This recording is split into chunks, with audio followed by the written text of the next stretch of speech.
Moltes d'aquestes petites barques al port encara són fetes amb la fusta més antiga.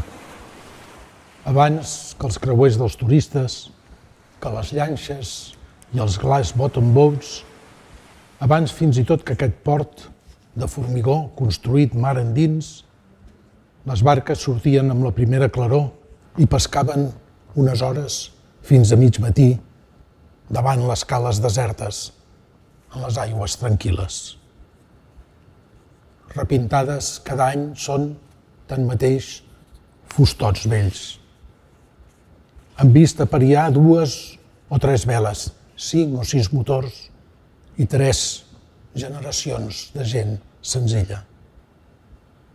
Ara el ferri Ocean King atraca, descarrega, amolla i se'n va.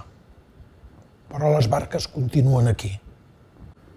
Cati, Maria, Antònia, Nieves, amb el motoret a punt i una llenca nova de pintura verda, blava o blanca, per si en algun moment cal salpar mar endins, cap al lloc d'on venen, cap al lloc on ens duran.